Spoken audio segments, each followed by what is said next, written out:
we all have the capacity. I think that's the divine spark that God put in us, is this infinite possibility, that you can transcend yourself again and again and again, and there's no limit upon who you can be or what you can become. I think that's the beautiful thing about being a human being. That's what God's gift to us was.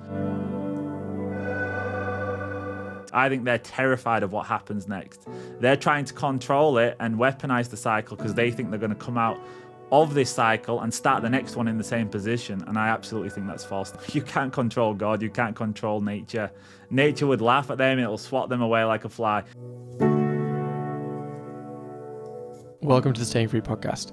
In this episode, I spoke with Parallel Mike, and this one is a special one for me because I actually went to visit Mike and his wife in Poland. So I've been doing a little bit of traveling around Europe, and I thought that while I was in Europe, I'd make the effort to go and see Mike. So this is the first time that I met Mike, and for those of you who have made friends in the past few years, perhaps online from sharing interests and sharing perspectives, I would definitely recommend meeting those people. Those friendships really do take on a different kind of character to them. And Mike is someone that I've been developing definitely a deeper friendship with over the past couple of years. For those of you who are new to the podcast, I actually first interviewed Mike in episode 31, and we just had a really great conversation. So I invited him back again for the Freedom Roundtable episode that I did, which was episode 44. And then again for episode 50, along with Seb Lee, and most recently again, just before Christmas for Freedom Roundtable Round 2. So there's plenty of episodes with Mike for you guys to go and dig your teeth into if you are new to the podcast. And in this one, we go a little bit into some areas of Mike's past, which we didn't cover in the other episodes. And I really wanted to relate this to, the experience that a lot of people are going through, in particular kind of finding courage and finding authenticity, and how this relates to going through struggle and whether we need to actually go through voluntary struggle in order to learn those lessons that it takes to actually walk an authentic path. So this is a fun conversation. It was definitely nice to have it in person. If you're already a subscriber to Parallel Mike's podcast, then you probably already come across this one because we decided that we put this podcast on both of our pod feeds. So since Mike beat me to releasing this one, you might have already heard it over there. So if you have, then you might want to skip this one. But we also did a part 2 for this episode, which Mike has released for his members. So if you want to get the rest of the conversation where Mike interviews me and I share a bit more of my perspective and my background, then head over to parallelmike.com and you can become a member there. All right, if you enjoyed the episode, make sure you give it a 5-star rating, whichever podcast app you're using. If you're new here, subscribe for future episodes. If you want to support the show, buy me a coffee, Bitcoin tips. You can do it both ways, just check the links in the description. You can also support the show and help me grow by listening on the Fountain app, which is available on iOS and Android. You can share your thoughts on the episode and simply say thanks by sending some sats with a comment. Getting started is super easy with Fountain. You can top up your Fountain wallet directly with a bank card or with any Lightning wallet if you're already into Bitcoin. And you can earn sats just by listening on Fountain and being an active member of the community. So you can use my code in the description for that if you want to start using Fountain today. And now for the comments that were left on the last episode. I actually got 3. I think this is a record for the number of comments I've got left on Fountain, so appreciate you guys leaving comments. Henry GQJ boosted 200 sats saying, thank you, keep up the good work. Thank you, Henry. PS boosted 420 sats saying, love this episode. Always appreciate you boosting and leaving a comment, PS.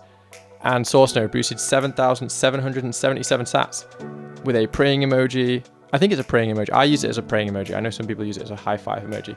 Praying emoji and a heart. So I appreciate you, SourceNode. I think that might even be a record for the number of sats I've got in a single comment. So massive thank you for that one. All right, that's enough for the intro. Appreciate everybody for the support as always. Now on to the episode with Parallel Mike.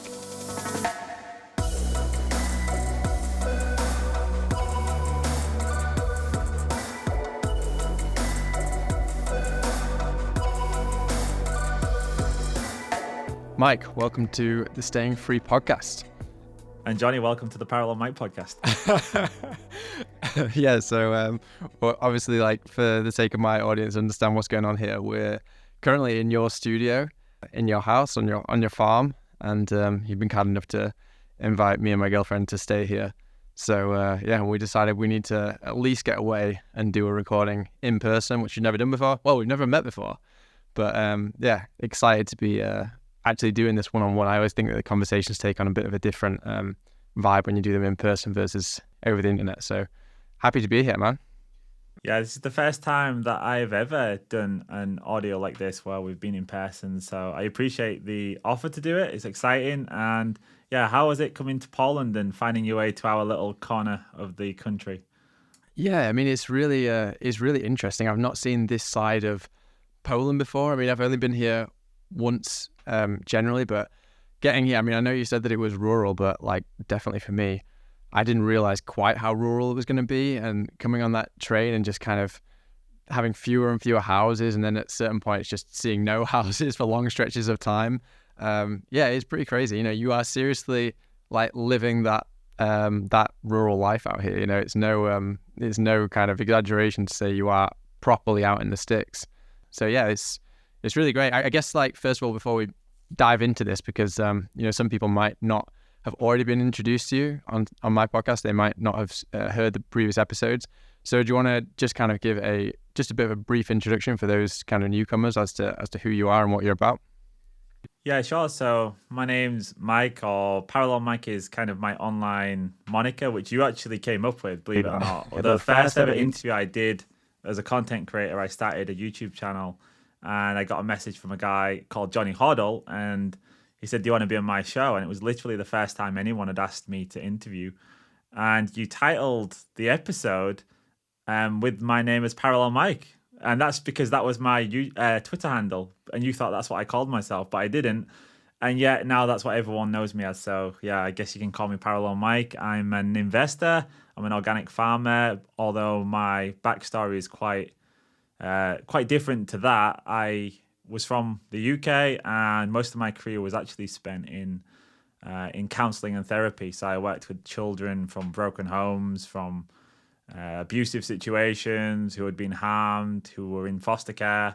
And yeah, that was my entire life, really. So I'd say I did that for about 14 years, because I had a few years at university and volunteering, and then went on to do that as a career. I was also an athlete for quite a few years, so I was pursuing ultramarathon running, and I was pretty talented at that. I got really good really quick, and I thought that would be my future, and that was going to be where I went to. But yeah, I ended up getting injured, so that kind of dream was took away. And then at some point I decided, I'm sick of being poor, and not because I wanted material wealth as such, but I met a great woman, and we kind of built our vision of a future, and we decided, we want to go back to nature. We want to live a life that's more pure, something that feels in line with our principles and values, get out of the city. And, my career was tough work. I wouldn't say it was getting me down. I really found it rewarding and beautiful, but it was you saw the worst of humanity and the best of humanity in the same day. You could hear about some of the most tragic situations, but then also see kids triumph over those situations and see this tremendous courage. But it was definitely one of those careers that was difficult. The places I worked for were often difficult. There was a lot of corruption and people who were not in it for the right reasons. So we decided on our future. We understood what was coming as well down the pipeline. I'd always had a very good kind of intuitive knowledge as to where the world was heading. But I realized that financially we was just broke. We'd both had our careers. I'd pursued what was meaningful in life. My career was meaningful. My running was meaningful. And I found it very spiritually rewarding to do those things. But financially, it just wasn't something that was on my agenda or radar. So I decided I was going to figure it out, Johnny. I thought if these guys in suits who seem to have no character, if they can do it and I could change my life as I have done multiple times in my life, I thought I've got the drive and I've got enough IQ. I'm not super smart, but I'm kind of at the average level. And I thought, average can do a lot if you work really, really hard. If I put in twice as much effort, maybe I can achieve something that someone far smarter could achieve. Mm-hmm. And that's what I did. And I started to learn how to save and invest. And we moved on to a tiny little boat. It was 8 feet. And that's where we stayed for the next 4.5 years, whilst I just consumed everything I could when it comes to finance, investing, cycles, monetary history. Then I started to invest our own money. We started off without a penny. And the dream was always to simply accumulate enough wealth so we could live simply, and that's not easy to do in this world. They want you to live in a very complex and confusing world, where we actually wanted to go back to land. And you're here now where that dream manifested. So that was the end of the journey. That was maybe 8-9 years ago. We did buy that farm and I did figure it out. And now I advise people professionally in terms of wealth preservation, getting ready for the coming financial disturbances and turmoil that I see and foresee, and I think you do too. And I also have a podcast, the Parallel Mike podcast, and the Parallel Systems Broadcast YouTube channel, which is more towards the finance. And that's how we met. And that's the shortest I can give you on that story, because it's quite a long one. Well, that was great. It's actually you're very well perfected at telling that, I think. That was actually the first time, Johnny, I've ever told that story like that. So I'm glad it came out well. Well, you nailed it.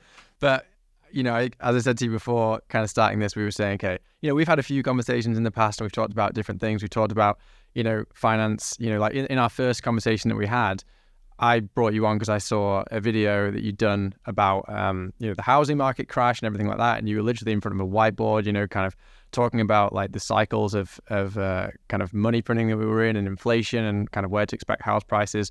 And I kind of went into that conversation wanting to talk about that topic and thinking, okay, this is an interesting thing for my audience. This is what I want to talk about. But, the kind of podcast has progressed since then and the themes that I talk about have progressed. And I think that the mentality of people has progressed and the kind of direction of the movement, that we're kind of both a part of, that I like to call the freedom movement. I know that you, a little bit cautious to give it a name, but, obviously like we've been kind of talking about those kind of issues previously. But one thing that I don't think that I've gone into in a great deal of depth in our episodes, which is something that I know you talk about a lot on your podcasts, especially in your live streams, is just that kind of personal story for you of what's formed you into the character that you are today. Because, I think that you're a very, very interesting person, especially from the angle of your ability to kind of go against the grain and to kind of make very big decisions in your life that most people wouldn't make and that most people would be afraid to make because you're kind of stepping very much outside of the mold.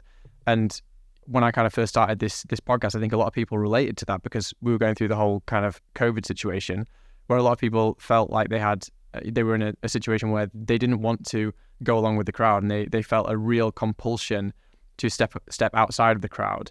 And I think that since that, those people, and I would definitely include myself in this category, actually have felt, okay, I want to go more in that direction. I want to kind of, I want to learn more about that aspect of my own psyche. And, how far do I take that? How much of a kind of contrarian do I become? How far outside the norms of society do I step? Is it just the COVID thing? Do I just reject, things like the kind of medical tyranny that we've seen? Do I just, reject the traditional kind of debt paradigm that they want us to kind of go towards?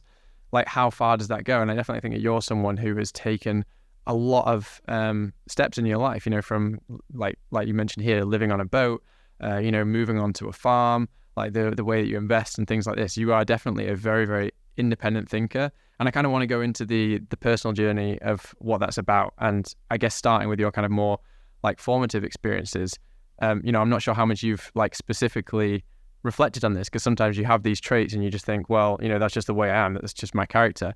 But I'm presuming that there's been kind of like moments in your life that have shaped you into that kind of person who does make those kind of contrarian decisions and take the contrarian actions. So yeah, I guess like just to throw that over to you very broadly, like why is it that you have been able to have the kind of courage to take action in your life that is so different to what society expects of you? How have you been able to kind of step outside the matrix? How do you find the courage and the ability like within yourself to do that?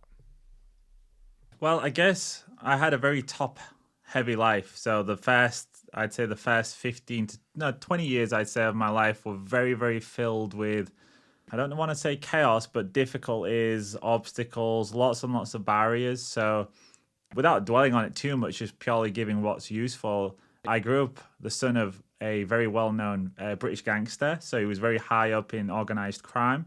So my dad ended up getting sent to jail for what at the time was the largest ever smuggle of cannabis resin to the UK. So I think it's about $40 million worth in today's money, inflation adjusted. Back then it was maybe 20 million. So it was pretty big. And it was an international gang of high-ranking figures across Europe who had come together, set up this big job, and then they ended up getting caught whilst doing that. So that really turned what was already, I wouldn't say an abnormal childhood, but at the time it felt normal to me. It was my homeostasis, but that flipped everything on its head. Now I say it wasn't normal because when you're younger, you think your child is normal. You've got no comparison. But as I got older and I became a teenager and I realized that my childhood was actually very strange because of my dad. Like the people and situations and experiences I was having were not normal. Being around somebody who was that well known, like going into any situation and all of a sudden countless, like 20, 30 people coming across wanting to shake hands with him and wanting to be in that presence of he's the man, he's the big dog here. he was loved. He was like Robin Hood. Like everyone wanted to be around him. But also, these people who get into those positions have certain traits too. Very, very dominant characters and capable of anger and fits of rage. So I grew up and saw those things too. So I think when my dad got sent to jail, that really ended the childhood. Like he wasn't a child anymore. I was maybe about 10, 11. I got kicked out of school the year after. Completely lost my way because I had no male role model now. And everyone knew who I was, that I was his son. It was front page of the paper. So like there was no hiding it. And I was completely like embarrassed and ashamed. And, I was quite an introvert by nature, but I was also somebody who was reactive. So, if some kids were picking on me or laughing at me about something, even though I couldn't fight, I'd be like, I'm just going to launch myself at them and would get into a scrap. And in the end, I got kicked out of school. I was out of school for a couple of years. Then the school I went back to was just a nightmare. It was like the worst school in the city or one of them. It was a dangerous place. You might think, well, how can schools be dangerous? It was like violence daily. There were some nasty, nasty kids there. I remember a gang of kids at my school crippled a guy. They attacked another kid's father who owned a restaurant. One night they was outside his takeaway and he came out, and this gang from our school, they beat him so badly, they put him in a wheelchair for life. They actually left him in a bin, and he was crippled. So it's a dangerous place. That's the kind of stuff I'm talking about when I say dangerous. So you just didn't want to be there. So I didn't. I used to skip school every day. I think I had about 20% attendance. And when I left that school, I had nothing, like no qualifications, I'd effectively been out of school for like 3 or 4 years. And my home life was no good. Like I didn't get on with my stepdad. That caused problems between me and my mum. So I didn't really get on with her. I never had really any support or encouragement growing up. And yeah, it was just difficult. So I left, I left home. And then I guess that's like the formative experience where I realized very early on that I am pretty much alone here. So I need to, if I'm going to figure something out, it's going to be on my own back. Now, I didn't figure it out for a while. And I went down I was a terrible path, but just I was heading towards a catastrophe in life. I was not doing the right things. I was trying to tune out of life. I was smoking a lot of weed. I was drinking alcohol. The crowd that I was with got worse and worse, because as other people go off to do stuff, they go off to college. I didn't. They're going off to university or whatever, and I'm just kind of not. But funnily enough, I did find myself in college eventually. I actually went with a friend to an open day. She was going to take a course, and she said, do you want to come and wait for me while I go to see this open day? So I was sure. So I was sat in the canteen. And I can't really paint a good vision of myself back then. I had my hood up, a hat on, kind of like hiding in myself, listening to punk rock music, headphones in. And then this guy comes and sits opposite me. And I was an extreme introvert back then, and certainly not somebody who liked attention. And this guy comes and sits across me, and he was a very strange looking guy. He was older than me for sure. He was about maybe 20, 30 years older than me, maybe 20. He had this crazy ginger, like wild hair, like a fox that had been ravaging through the woods. It was like coming out on all angles. He was very skinny, really smartly dressed. He had like kind of skinny jeans and a suit, really nice pin tie. And he started talking to me, and I was like, what's he want? And I thought he must be a student because of his style. Like he did have quite a cool style. And he asked me about myself, which was interesting. That was his opening. He said, what are you doing here? I said, well, I'm just waiting for a friend. He said, what are you listening to? That was his first question. And I think it was Green Day, the band. And he said, I used to like Green Day. So I was like, oh, that's cool. And then that was his kind of open. And then he asked what I was doing there. And I said, nothing. I'm just waiting for a friend.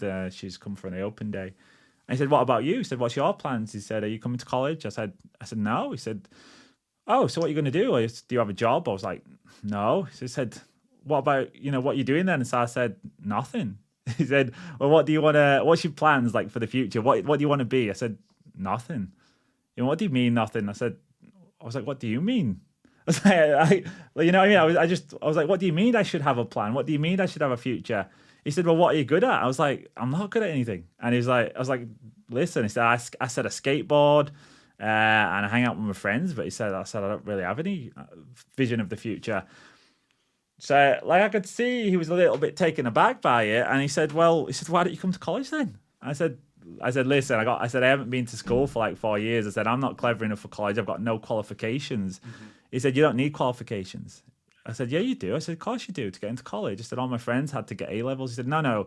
He said, there's a course you can do where you don't need any qualifications. And I said, yeah, but I said, listen, it's not for me, buddy. He said, I'm the teacher. He said, I'll be there. He said, come on, it's art. Anyone can draw. He said, come to my class. He said, just give it a try. He said, I'll do the form with you now. He said, it starts in 2 weeks. He said, just come to that first one, see what you think of it. He said, listen, I'll even bring some of my punk CDs. If you like punk music, he said, I'll play them in the lesson. So that was it. So that got the hook in me, and I decided, okay, I signed the form out, and I thought, I'm not going to do it. Like, I'll just shut the guy up. Anyways, I did do it, and I ended up sticking that course out, and that's a long story short, but this guy really got me through that year. I was very self-critical. I used to do my artwork. I mean, literally towards the end of that year, I dragged myself through it. My attendance was shocking. I used to come in drunk. I used to come in stoned. He'd always mark me on the register as though I was there because they threatened to kick me out for low attendance. So he just started, in the end, he just said, Mike, if I can't make you be here, I'm just going to lie that you was here and tick those boxes. But he said, as long as you do the work, Mike, he said, I'll bail you out and I'll make sure it's fine. And he did.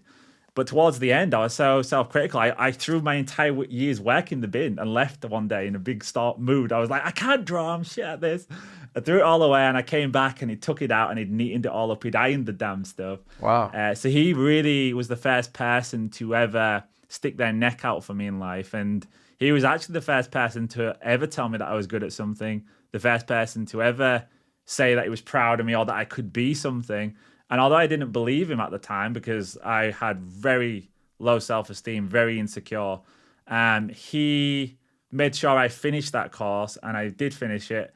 And that had a profound impact on me because all of a sudden I realized that I'm not dumb. Like, I can do something. There is something within me. And I thought, I didn't start exploring it right away. I had a lot of demons and stuff to work out, but I'd say fast forward a few years, and that kind of shifted something in me, and I did go back to university. I decided I was going to go to university. I finished my qualifications. I got involved in sports. I became a boxer. I give up all alcohol and smoking and all that stuff, and that was like kind of the start of my journey into becoming something else. But I wouldn't say it was the end of difficulties. You know, I had a difficult 20s and all kinds of stuff happened along the way, but it certainly, had it not been for him, I would not be here now. I'd be somewhere else, and it probably would be similar to where my dad ended up, like prison, or who knows what I'd have become. But that really helped me meeting this guy. So Yeah, so it sounds like you had about as big of a transition as you could possibly have. You went from literally having no belief in yourself, no dreams, no aspirations, to suddenly being like, I'd say suddenly, it's not a sudden process, it's a gradual process, and through the help of this person who seemed like a big mentor in your life, to actually kind of changing that around. And then, do you think that is the case for like anyone? Do you think anyone can have that? Because we talk like now, sometimes maybe a bit disparagingly in the freedom community about like NPCs and people who don't kind of like, people who just kind of go with the flow and don't have any ability to kind of like critically think and to kind of reason and follow their own personal convictions. And sometimes I think like, okay, I know, it sometimes seems unfair to say that, but it's like, does anyone have the ability to kind of like wake up and to kind of like find their passion and find their aspirations and to kind of follow through on their convictions? Like, do you think that anyone can do it? Because I know obviously you ended up becoming a counselor and things like that. And I'm wondering whether that's because you thought, well, this is a process anyone can go through. Anyone can find this. Yeah, I think we all have the capacity. I think that's the divine spark that God put in us, is this infinite possibility, that you can transcend yourself again and again and again. And there's no limit upon who you can be or what you can become. I think that's the beautiful thing about being a human being. That's what God's gift to us was, that you can become anything, including a horrible asshole. You can be the worst of the worst or the best of the best.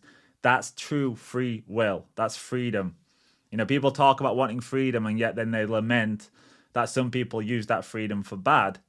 And they say, why would God allow that? And we say, okay, well, let's have everyone be good. Let's create utopia and force people to behave in a certain way. Well, that's totalitarianism. That's exactly the same thing that they're promising us right now. We'll fix it all. We'll make everything perfect and there'll be no sadness or bad stuff ever again. No, you have to accept both sides of duality. If you want free will, if you want freedom, then anyone's capable of anything. And I think that's open for anyone. That's on the table for you, for me. But a lot of people are terrified of freedom, Johnny, because freedom has the capacity to go wrong. It can be that what I just said, maybe you mess up, you don't get it right. It puts all the onus onto you. All the responsibility is now on your shoulders, whether it works out or not. You're responsible, and people don't want that because it scares the hell out of them. So they want someone else to come along and take that responsibility, even if it means that a person could do things that are detrimental towards their future or mess up. They'd prefer that, the risk of that, than having the responsibility for themselves. And that's because to learn to bear responsibility, you have to build it like a muscle. You have to go through hardships. Now, I said my life was very top heavy. That forced me to either sink or swim. And I wouldn't say that's a good way to learn these things, because I had so many moments in my life where I was like so close to sinking, because what was being put on me or what life had thrown at me was too much really to bear. But fortunately, I always found a way through those moments, and therefore I took the strength of those moments. But I know so many people who didn't. They sunk in those moments because they didn't have the capacity right then to deal with it. So I would say the best thing we can all do is take on voluntary hardships, because then you can build it in a more measured way. And trust me, life will still throw hardships in too. There's no getting away from that, because we live in a world that's got duality, which means all experiences can be had. But if you learn to actually take on some of those things yourself, which is what I started to do through physical exercise, was the first thing. Like, how can I improve myself? It's a simple thing, but then it became something else. It was like, right, how can I transcend who I was before? So I'd time everything. Like when I was training, I'd time everything and always try and beat the past time, or and eventually I went into ultra running, which is like later on in my life. But I think anyone has the capacity to improve that ability to bear responsibility, but it really does take a desire. You have to want it, and you have to maybe suffer a little bit and see the consequences of absconding from responsibility. Now, I think what's happened recently with people is some people who gave up responsibility to these people promising them safety and promising them that they would take away the scary stuff. Some of those people, that one time is all they got. They failed on that one time, and it's going to have forever consequences, because some of those people don't even exist anymore. But there's many others who maybe got it wrong in that decision, and they've got a reprieve. They've got a second chance, and they've got the capacity now to reflect and say, look how close I was to sinking. And if I fall for that again, if I hand over my responsibility for thinking and critical thought again, then that could be the end of me. And maybe that's going to be what wakes some people up and spares them on to taking that path. But yeah, I think there's many people, Johnny, who are destined not to do that. And that's just the way it is. We can't have not everyone's going to be able to achieve that. And I just accept that, and I hope that I can always repeat that and continue to take that responsibility. And that's what I strive to do. And I leave the door open for anyone to learn from me or join me on that path, as a peer like you. We've come together as friends, and now we speak about these things like this. And if either of us was ever struggling, I'd hope the other one would step in and say, listen, let's recommit to this journey, what we're on this path. But yeah, I think anyone's got the capacity, but I don't think I don't think everyone's destined for that. I think there's a lot of people who have to tragically fall by the wayside, and it will ultimately be those who have took the responsibility, who have the best chance of making it to the next chapter of whatever this is, wherever we are in this realm, wherever it's going. It's going to happen anyways. There's no stopping it. These transitions are so big, these cycles are so huge, that we just have to always get to that next level and and see what happens.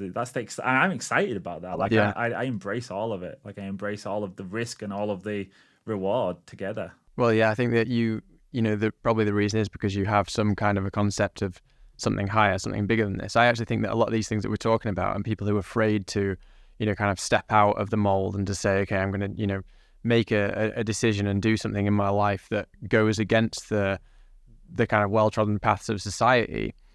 A lot of the time, the reason not to take that, I think, might be because you have a certain amount of nihilism. Like, and I think that I've had this in the past. I think that I've been somewhat nihilistic, and it stopped me from kind of like following an authentic path and doing things that are stepping outside of the mold. And, you know, for me, and I think it's the case for a lot of people, COVID was a big watershed moment where it was like, okay, I really like, you know, I feel such a strong sense of aversion to this that I have to stand with my convictions. And then since that process, I've been thinking, okay, I've got like, where else can I apply this? Like, you know, like where else can in my life am I avoiding like the authentic path? And I think a part of all of this, you know, is just like, why should I put such an importance on fitting in with society? Once you've kind of stepped out of it, you realize that your addiction to it was kind of irrational, and you just think, okay, like, why was I doing that? And I think that's something that we've both gone through. And, you know, you mentioned cycles just then when you were talking, and I think that like we are going through this kind of new cycle now. And, you know, we talked about this a bit earlier, so I might want to get into this a little bit with you. But, you know, we're going into this new cycle where I think that you're having a kind of changing of the guard moment.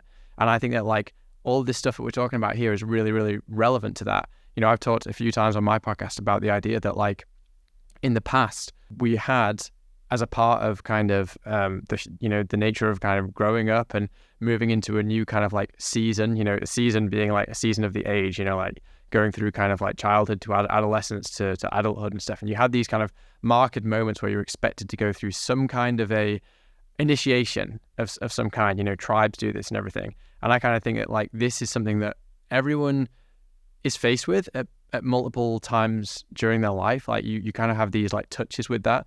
And it's like, do you go into it and do you find the authenticity and do you kind of have the courage to kind of go through it, or do you avert it? And if you keep averting it, it will keep re-emerging in your life. And this is something that you know, I found like personally in my life is that before COVID and before kind of like changing my life quite significantly around those years, like, you know, COVID was just, I guess, another step in the process that I've been going on for a little while. Is I felt like I had these periods in my life that I was averting doing something that I really wanted to do because I was like trying to fit in with the mold. And it happened like several times for me. I had one time when I kind of like dropped out of university, and I had this period where, you know, I really felt like I should have done more with that, and I perhaps should have kind of like, you know, gone traveling or done something different and kind of like got myself out of the mold, and I didn't do it.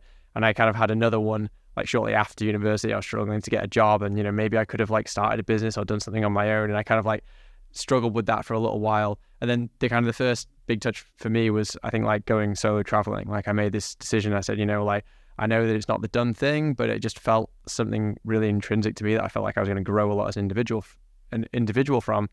And I went solo traveling. And I think that having had that experience, when it kind of then came to COVID, I felt like I'd grown as an individual. I felt like during that process, I actually grew up quite a lot. And I was like, okay, I'm willing to now stand on my own convictions. I've kind of got the mental fortitude necessary to actually kind of like approach this differently. And it sounds like maybe for you, going back to kind of your childhood and stuff, maybe that process was your father going to prison and feeling like, okay, I've got to learn to become an adult. You know, I've got to go through that process.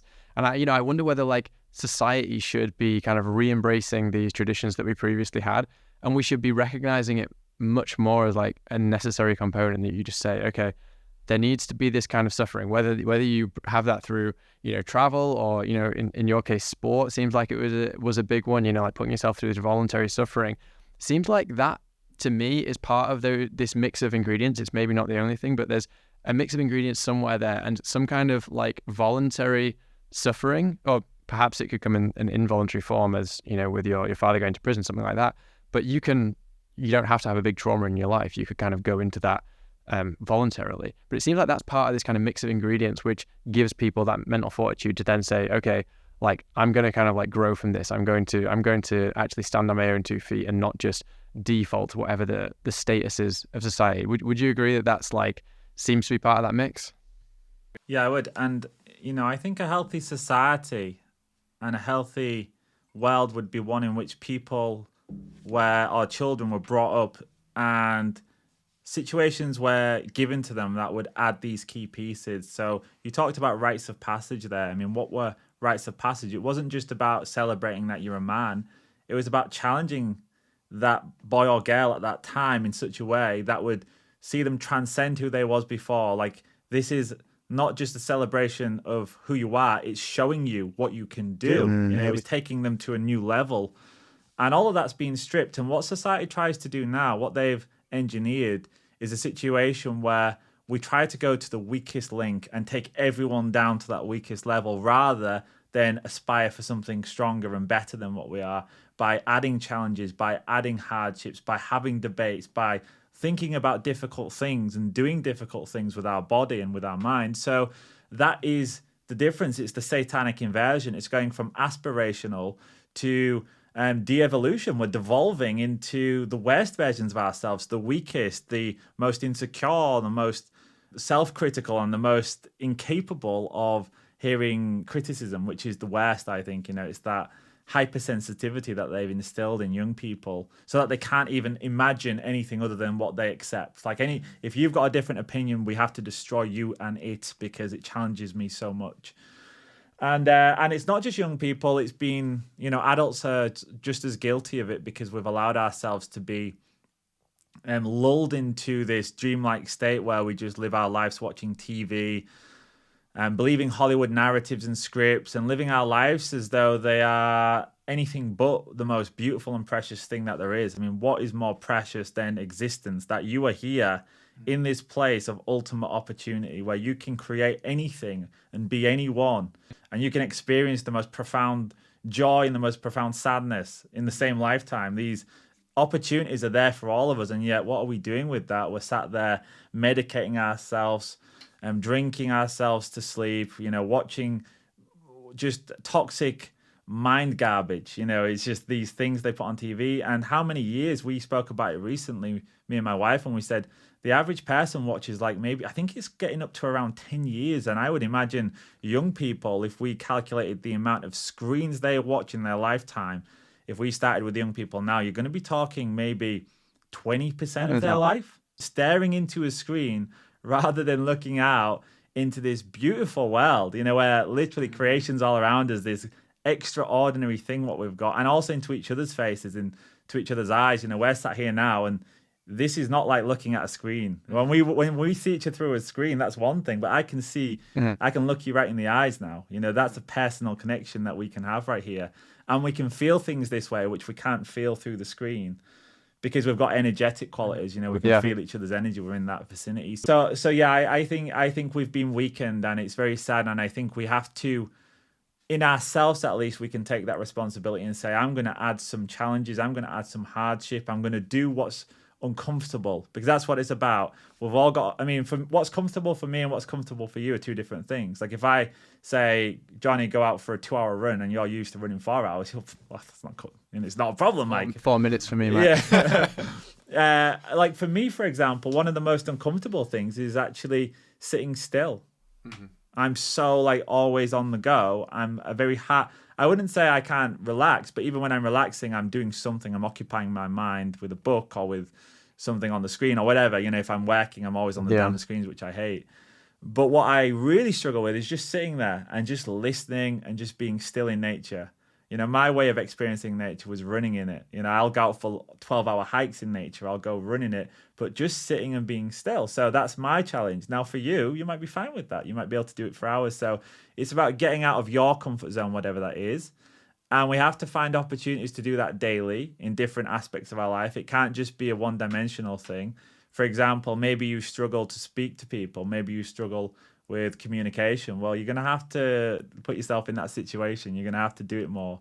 And I'll tell you one quick story. When I first met my wife, I'd been through an awful lot of different challenges and experiences in my life. And I always prided myself on not taking the easy route, by taking the challenging route and trying to always become a better version of myself. And I failed at it many times, but I was always trying. And when I first met my wife, there was one challenge in my life, right? One challenge that I'd never, ever undertaken. I'd always said, I'm not even going to bother with that one because I've got no desire to overcome it. Mm-hmm. And maybe that was a cop-out. Maybe that was me lying to myself, and it was flying on a plane. But when I met my wife, she was from a different country, and she said, well, if you don't fly, you'll never meet my family. And I thought, okay, I'm going to have to do this. I'm going to have to figure it out. And that was actually very difficult for me. I'd boxed, I'd been in the ring fighting, I'd run 100-kilometer races. I'd done all kinds of challenges, and I was always trying to do what was difficult, but I never wanted or cared to do that one, but I needed to do that. And so that's what I had to do. And, in that first year, I flew 13 times, like just hammered it, just repeated. And I hate it, Johnny. And it's not like you'd sit and know, because I'm a stoic person by nature. So if you saw me on a plane, I'd look like anyone else. It's not like I'm sat there shivering and quaking. But there's just something about it that I really cannot stand. And I hate every second of it. But again, it was about challenging myself. So I did it. And, what would I not have experienced had I not done it? I got to meet my wife's family. I got to finally travel, see different countries. And now I'm living in a different country, which would never have happened had I not had the chance to come here back and forth many times. So, that's what I would say to anyone. It's not about looking at what you don't want. It's about what comes on the other side of that. And you never know what's in that box. It's like a mystery box. Like the moment you overcome those hardships, there's something waiting for you. You don't know what it is, but it's always something good, and it's always something worthwhile. And it could actually be something that takes your life on such a completely different track to where it would have gone. And that's what I've experienced time and time again. And I've worked with hundreds of children who have been through that same process because life threw them an awful hand. And for the ones who decided to lean into that, and for whatever reason could find this great capacity that there was no way I would have had at their age. I mean, these were exceptional kids, although no one would have known that. You would not know how exceptional these kids were just looking at them, but what they were dealing with and how they were managing it. And the ones that did come out the other side, they went on to do great things. They went on to be helpers in society, people that were doing the kind of things that most adults would not be able to do. So yeah, I would say that's a key part of it, is finding those difficult things and seeking them out and being very honest with oneself. Like, am I avoiding something here? And is there something that I have hidden in my life, whether it's a psychological thing, whether it's a past experience you haven't confronted, whether it's an actual activity, public speaking, whatever it is, just put yourself in those difficult spots. And guess what? One challenge overcome leads to a new challenge, and they get bigger and bigger and bigger. And the next thing you know, you're taking on things that you never would have imagined you could do. You're making podcasts, you're running your own business, you're an entrepreneur, you're building a family that's far, far stronger than the one you came from. And, that's what life's about, in my opinion, is transcending what was. Well, yeah, I think that this really links into kind of what I was going to say about the cycle stuff, because I really sense that right now we're kind of going through a cycle where people are having to come back into touch with having that kind of personal conviction and acting upon it. I think that some people have been kind of thrust into it and maybe have been a bit kind of dragged kicking and screaming into this. But I think a lot of people now are having to come to this point of just saying, like, the old systems are no longer working. The old, just kind of going along with the crowd, it's going to get you wrecked in some way or another. Whether that's that you take a medical intervention that you don't need, or whether that's that you take out a ridiculous mortgage you're never going to be able to pay and end up a debt slave. I think that the reasons are mounting every day to actually kind of like look outside of the confines of what society is telling you and say, okay, like, I need to do something a bit different. And that's why I think that these things are so kind of tied in together. Like, we're talking here on a podcast which is generally about like ideas of freedom and self-sovereignty and stuff, and we're talking about essentially kind of like personal development and all this kind of stuff. But I don't think by any means that this is it's not unrelated whatsoever. I actually think that they're intrinsically linked, because I think the two come together. And this kind of goes back to that old idea of like hard times create strong men create weak times create God, I get this wrong every single time. Mike, help me out. Yeah, it's hard times create strong men create good times create weak men, and weak men create hard times. Okay, I will. One day I'm going to get that right. I probably that's about the sixth. I think that's the first time I've ever got it right, by the way. So. Oh, nice. Okay, so you struggle with this as well. Yeah, I always simplify it, actually. I say hard times create strong men, and strong men create weak men, and weak men create hard times. So I kind of miss a little bit out. You skip a bit. I understand it. But anyway, I think that we hear that, and I think this is why we have to have conversations like this ultimately, because it's just like, well, we're going through a time when we need to develop our own like character and our own convictions, because the psyops just keep on coming, and you have to ultimately develop the character to kind of overcome that. So I think that all these things are very like interrelated. I don't think that it's just an accident that we're talking about these ideas now about kind of developing on a personal level at the same time when we're going through all of this stuff after COVID and like, you know, we're going into this kind of new world. I think that it's all very much related for me, and that these conversations like need to happen simultaneously. And I just want to pick you up on the stuff that you were saying about cycles earlier. Do you agree that we are going into that kind of cycle now? Do you agree that we're going into a different cycle, that somehow and for whatever reason we've come to the end of some kind of a status of the world, of like the mindset of society is now like kind of shifted, and we're going into this new thing where we need, you know, new ideas, new leaders, new people to, you know, not leaders in the sense of kind of, you know, telling people how to live, but I guess just kind of like guiding people, like kind of gentle guidance by people who have some kind of wisdom. Because I really think that that's becoming a big part of this, and I think people are beginning to listen as well. You know, like that. I don't think this conversation, for example, this would have been the weirdest conversation ever only a few years ago, and now I think that this conversation is becoming a bit more kind of like normalized. So yeah, I just want to kind of get your idea on that, and just generally about kind of cycles, some of the stuff that we were discussing earlier. Yeah, I think what's happening right now is that we're coming to the end of some really, really big cycles. So these are cycles that transcend many generations, and we haven't seen that before. We haven't lived through these big cycle endings, and yet many people throughout history have, and we've lost touch with those histories. But if you know where to look, you can find examples of them. And we spoke a lot today about the Mayans, because you're living in Mexico, your girlfriend's from Mexico, and you've got access to this history, and yet nobody really speaks about that history from anything other than a curiosity, like, oh, they built these pyramids and they did these things. And yet many, many past civilizations went through catastrophes and cataclysms and changes that were profound, in that they shaped the world forever. Everything changed after that. I think that's where we are today. I think that's exactly what is happening. And we spoke today about how some of these cycles, or how I feel some of these cycles, are being weaponized. And I spoke about the solar cycle, which is the 11-year cycle where the sun goes from maximum sunspot activity to minimum sunspot activity. It's like a swing between the two. And during the maximums, which is at the peak of the cycle, people become much more excitable, and they're much more inclined to go out and do very vigorous things. And if you look back over the past 2,000 years, 80%, Johnny, of all wars and social revolutions have happened at the peak of sunspot activity. That's no coincidence. That shows you the profound impact of the sun. The moon has similar impacts. I spoke to you earlier when you were asking about my dogs. You said, did they come in? And I said, no, they come in the house sometimes, but not when there's a full moon. And you asked why, and I said, because they bark at the moon. They howl. They get very excitable.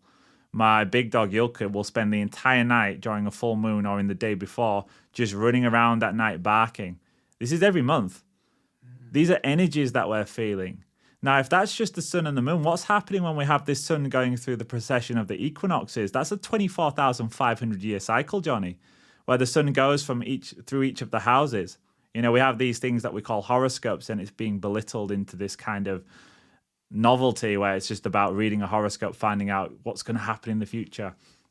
And yet all of the ancients built giant monoliths to chart these sky movements. They wanted to know precisely where the sun was, precisely where the stars were going, and which house we was in. That's because it meant something. That's because things happened during the changing of the guard as these cycles switched from one to the other.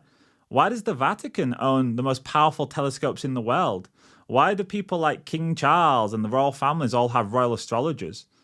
You know, they know it matters. It was JP Morgan who said, millionaires don't use astrologers, but billionaires do. Yeah. And today it'd say trillionaires. Those are quotes because these people understand that there are profound shifts in energies that happen.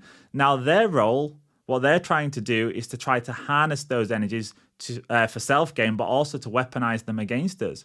So if you knew, for example, that at the peak of the solar cycle, people become more excitable. Well, if you wanted to get the world to go into a state of war, you do that going into the peak of a solar cycle. Well, guess what? The peak starts around 2024, 2025, and we're seeing a lot of war right now.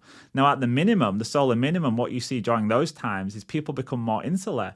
It's kind of like in winter where people get seasonal affective disorder. We all feel some of it. We don't have as much sun, and we want to spend more time indoors. We don't feel as energetic. It's the opposite effect. It's the lunar side of it. The moon is the energetic, the conscious, the forward moving, and the lunar is the subconscious. It's the meditative. It's the subversive. It's the hidden. Well, when did they have this whole COVID scandemic? It was right at the bottom of the solar cycle when we had the least amount of sunspot activity, where people were naturally going to be predisposed to feeling those ways. So I absolutely think they understand these cycles. Now, we're just talking about an 11-year rolling cycle, Johnny, but I can zoom it even further in. If you look at the S&P 500 or the silver markets and you see how they move going into a full moon and away from a full moon, you can literally trade that cycle. And I've got charts that I've shared with my patrons where an entire year, if you traded the lunar cycle in silver, you had 100% gain that year and no loss. If you bought going into the full moon and sold going out of it, it was accurate for 100%. That's 12 months of the year. These cycles are powerful, but nobody talks about them anymore because we've poo-pooed it all and we live in this materialistic world where everything's science-based. Now, I think the cycle, what we're actually living through right now, is the culmination of huge cycles. And the Indians called these things like the Yuga cycle, which is a 25,000 year cycle where you go from the Iron Age to the Bronze Age to the Silver Age to the fabled Golden Age, which is where we're all sparking. Our consciousness is completely open. We're all living in this harmonious world. We're going towards this one project. Well, we're not there, unfortunately. We're actually in the lowest stage, the Iron Age. But we are actually now changing from the iron to the bronze. If you look at the astrological age that we're in, we're moving from the Piscean age to the age of Aquarius, which is that fabled age again, the dawning of the age. Well, that's the one. That's where we're going to. And again, that's meant to be a time where we have our consciousness awakened and people become more spiritual and less materialistic, like less focused on money and mammon and greed. But there is a big but. During some of these transitions, we can have cataclysms and we can have times where we go through all manner of things where lots of people fall by the wayside. And I mean, maybe 60, 70, 80% of the world just go. And that sounds extreme, but these have actually happened in our recent history. I think it was like 70% of people in Europe, 70% of the population was lost in the early 1500s during the Black Death, which many people believe was not something that was created naturally. It was, again, something that was engineered. But whether it was or it wasn't, we lost 2/3 of the European population. And people don't even class that as a cataclysm. What we're talking about is things like the Great Flood or past meteors that came down and wiped out huge swaths of the civilization. Now, I'm not suggesting that that's what we're going to, but there are people out there who understand a lot about certain cycles, like the Indian cycles, and they believe that that's what's happening. And I've heard that from multiple different belief structures. So it's not just people, it's not just coming from one area, it's coming from many different areas. And when you look around and when you hear what the elites are planning, they openly say, or many of them have said, and we saw the Georgia Guidestones, that they want that to happen. And look what's happening now. There's these vaccines, all these things happening. So again, do they understand something's about to happen? Are they trying to speed it up? Are they trying to aid it? I don't know, but I do think there are huge cycles in play. And I think we're living through a time where many people are going to fall by the wayside. And I think the ones that are going to make it through this really difficult next 20, 30 years are the ones who are striving to survive and taking responsibility. And even then, who knows? Like, we have no guarantees in life. But I think if you want to make it through this next part of this cycle, you have to really want it. You have to be living in the present and taking the responsibility for making the right decisions and trying to fight through this one and not lamenting it. Like, there's no point in us sitting here and talking for the next 2 hours about how it all sucks and, oh, these people are awful. Look what they're going to do to us. Like, that's not going to help either. Just accept where we are, accept that there's energies in play that are far, far greater than us. Like, we can't control that, and we can't control what anyone does. All these people that supposedly have a lot of power, we can't control them either. And I think the cycle's going to swat them away like a fly, Johnny. They think they're in control. They think they're going to control this next turning of the cycle. They're wrong. You can't control God. You can't control nature. Nature would laugh at them and it'll swat them away like a fly. So they're in it too. I think they're terrified of what happens next. They're trying to control it and weaponize the cycle because they think they're going to come out of this cycle and start the next one in the same position. And I absolutely think that's false. They're not going to. They're in the same boat as us, and this boat's sinking. So you build your life raft. You better start making your own life raft, because there is a storm coming, and it could be a cataclysm. It could be something natural, it could be something unnatural. I don't know. But I think we all feel the change. We are seeing people awaken as well, and they're terrified of this. They know that that's happening. They're seeing every day that their numbers of people following their script are falling. That's not happening to us. Do you know anyone that's gone from our side back to the old side? No, exactly.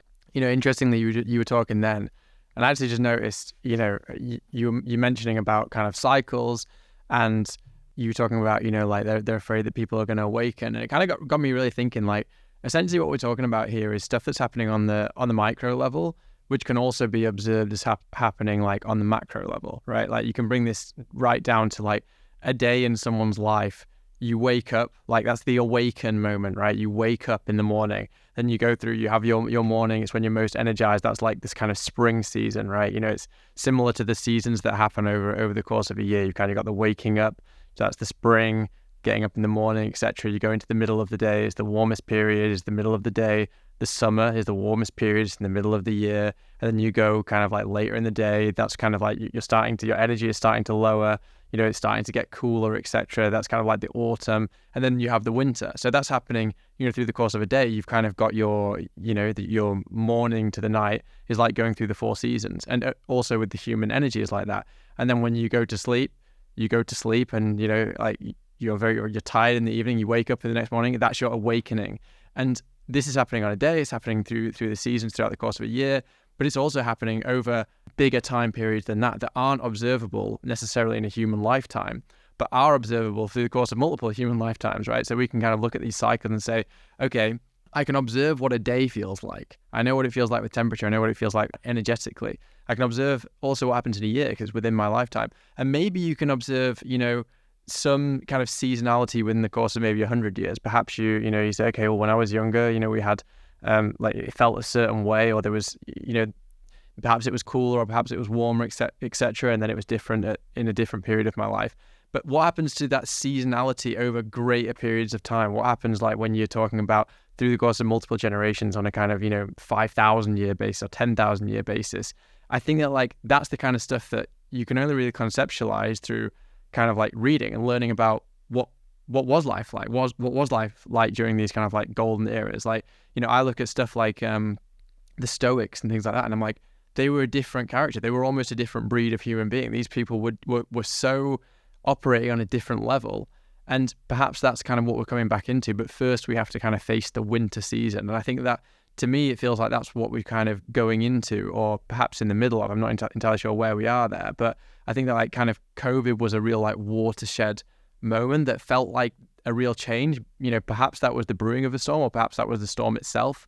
And now you're kind of starting to see the sprouting of new seeds of kind of consciousness in a way. In my view, I think that we're starting to go into the spring. Like we're actually past the storm, or at least the first storm. Perhaps there will be more to come, but I see that we're kind of like starting to go into a bit of like a new like seasonality, like I guess just energetically in the world. And that's why I think this is like a really important time. And like, even though sometimes I feel like, am I going crazy by like talking about this stuff? I think that like people like me and you can sense it. Perhaps other people are a bit more like unaware of it, or maybe think that we're talking crazy stuff. But I definitely sense that we're going through the changing of a kind of like a cycle or a season that's happening on a kind of like really large level, that if you're in tune with yourself, you can kind of sense it, but it's kind of hard. It's not immediately obvious, and you have to kind of really think quite deeply about it, meditate deeply about it to really feel it out. And yeah, I guess just throwing that over to you, like not really a question specifically, but just what do you think about those kind of ideas generally? Well, I would say what I've experienced the past few years is an amazing amount of synchronicities that just keep unfolding again and again and again. Just absolutely unreal synchronicities that defy logic and maybe belief. And I've had that in my life throughout my life. I've always been intuitive as a person, and I class intuitive knowledge as the most highest knowledge, because that's the ability to make sense of the world without all of the information. Like, you don't have to have all of the charts and the graphs and the figures and the numbers. Intuitive knowledge is where you just understand by default what you have to do. And most people betray that intuitive knowledge. They feel it. And we spoke about this earlier. People who said, I knew I shouldn't have taken it. I knew it was wrong. I felt wrong as I sat in the chair and I did it anyways. Right. And I've done that in the past, Johnny. So I empathize with those people, because there's times in the past where I did something like that and I knew it was wrong and I knew I shouldn't have done it. And it turned out to be a huge mistake, and I learned that I had to stop doing that, and I had to listen to that intuitive voice, and I had to nurture it, because it was a wisdom that it was a divine gift. It's somebody passing you knowledge without you even knowing where it's come from. So I really started to ferment that in my life and to focus on it and to allow myself to listen to that voice and trust it. And it's never, ever betrayed me. Never, ever once. Every time I've listened to that intuitive voice and it's told me, this is what you have to be doing now. And you don't know why you have to do it, but that's what you need to do, Mike. And I've listened to it. It's benefited my life no end. It doesn't mean it happens right away. Sometimes it takes you to an obstacle, but maybe that's the obstacle you have to face right then, because you need that strength for something that's coming further down the pipeline. So you have to go through it. It's like a process. And I think a lot of people have lost touch with divine intuition and their intuitive voice. And I'd say that's the first step for anyone who wants to make it through these cycles, these big cycles, is you have to learn to trust yourself once more. You have to filter out all of the noise, because that's what they're working at 100% of the time. 24/7, they want to fill your head with their voices, their lies, their deceptions, their manipulations. You have to first and foremost remove that shit from your life. Get rid of the TVs, get rid of the media. And I'm not saying we can do it 100%. Of course we can't, because we live in this very complex world where a lot of our lives have been transitioned online. So you have to cap that. And then you have to go back to things that are true, where you know there's no lie there. So for one, go for a walk in my forest outside. There's no lie in that. It's a forest. It's nature. It's there before we was here. Man has not messed with it or interfered with it. And if it has, nature's taken over anyways. So I say ground yourself in truth, and then take some time to listen to yourself. Like, once you've done that, go for that walk, then sit down and just think. Listen to the birds, smell the smells, feel the ground, feel it beneath your feet, grab some of that dirt in your hands, just touch things that are real, and then listen to your own voice and see what that is saying, because that's what they don't want you to do. Why are they so scared of you listening to yourself? Why are they so scared of you actually tuning into yourself? I'd say because it's not you that's speaking. I'd say there's something beyond you that's speaking to you, and they don't want you to connect with that. And I'm not sure where I'm going on this one, Johnny, but it's I think it's an important message as part of this discussion, is that intuitive part, and getting back to that. And I think if you do that, you will be able to make it through this next phase. Because it's going to be confusing. It's going to be chaotic, like COVID was for many people. They didn't understand what was going on or why, but something inside told them, this isn't right, this is wrong, don't believe it. And I think you'll have many more of these different operations and agendas coming up. And I think you'll do much better to listen to yourself and your gut. Some people call it a gut instinct. I call it divine intuition. And I think you'll be much better focusing on that than focusing on the messaging that you're being given, because that, I can guarantee you, my friend, will be a lie.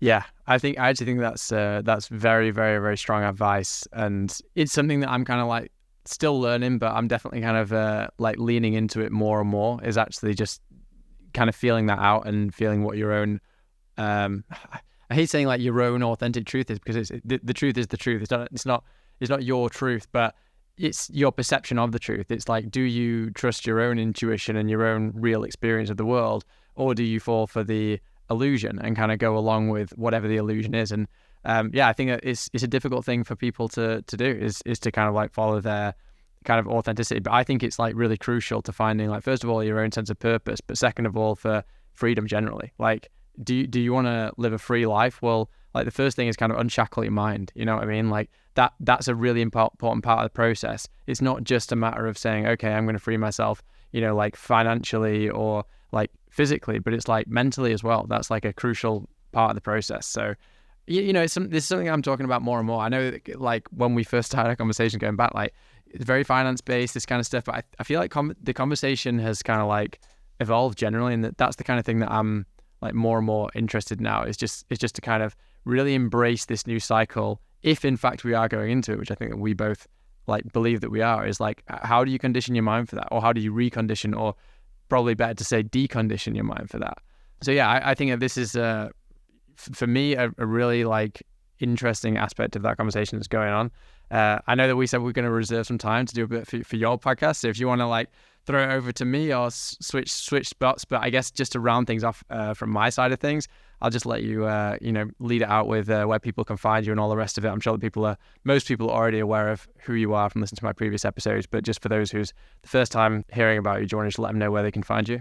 Yeah, well, I really appreciate it, Johnny, and I appreciate you as a person. You was, like I said, the first person to put me on another podcast. I'd never done that before.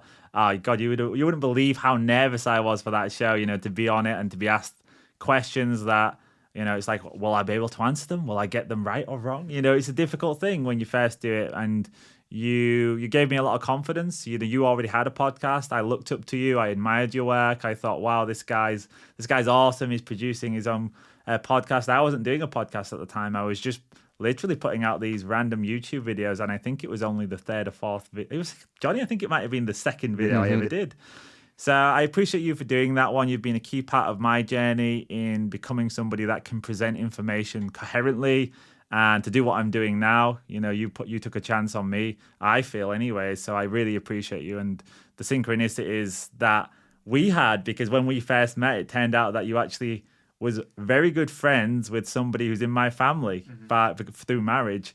And that was just an amazing synchronicity too. So I do feel like we're all being guided on our journeys, and we was meant to meet, and that's why we're here together now. And what a beautiful thing that is. So thank you so much. You can find me on parallelmike.com. That's where you can find my podcast. You can also find my services. I do wealth preservation consultations. That's really my specialism, is helping people to protect their wealth going into, which is going to be a part of this cycle, Johnny, is a reset financially. That financial reset where we have a completely new monetary system on the other side of this is going to be part of a much bigger reset. So I help people figure that out. Also, for people that want to transform their lives in ways that maybe are daunting to them. So like what we did, moving to something more self-sufficient, where you have control over your food, your energy, your water. I think we're going to need that. I think that is part of this reset too. There's going to be a period of scarcity, but I believe we can all thrive through that. I always say, build your ark like Noah, get ready for whatever comes next, and then thrive, and embrace those challenges that are going to come, because that could be the making of you. The other place you can find me is Parallel Systems Broadcast on YouTube, and you'll find a lot of my financial content on there. I go quite deep into things like the legal system, property rights, and also just making sense of this Ponzi scheme that we all live in. You're doing your thing to get through that, and you talk a lot about Bitcoin. I talk a lot about precious metals and land and real assets, and that's kind of part of what I do as well. So thanks so much for having me, and I look forward to speaking to you on my show in a second. Yeah. I'll just round that off once more, Mike, by just saying, thanks so much for inviting me into your podcast studio to do this one. It's been awesome, like doing an episode like in person like this has been great. But yeah, I echo completely that sentiment. It's been really great kind of going on this journey together and kind of getting to know you more. And I genuinely think that you're just someone people should listen to. You're the kind of character that I think that we need in these times that we're going into, just your way of presenting information. And I genuinely think about this like I was talking to someone on my podcast the other day, and they were talking about how someone that they knew, they felt like a lot of their things that happened to them in their life, it was almost like the film Slumdog Millionaire, like where all these things happen, and only in retrospect you realize it was all the right things to happen because you were needed at a certain time to, you needed those experiences to kind of like form your character. And when I talk to you, I'm just like, this feels like what it was for you. I really feel like you're meant to be doing what you're doing now. I really think you have a way of connecting with people, and like even the experiences you've had in your past when it comes to kind of sport and hardship, and also of course like being a counselor and stuff, I think has really kind of like led you to where you are now. And you're doing awesome work. So yeah, I would just say keep doing what you're doing. Like people need voices like yours there, and I'm really kind of happy. So it was a pleasure for me to kind of have you on back when you were kind of just getting started and stuff. It's been great to see your growth and stuff. So everyone, I would absolutely recommend check out Mike's podcast, and we'll do a little bit more for that one as well, which will be for Mike's podcast. So it's even more reason to go over there and check out Mike's work as well. So yeah, thanks again, and see you in the next one.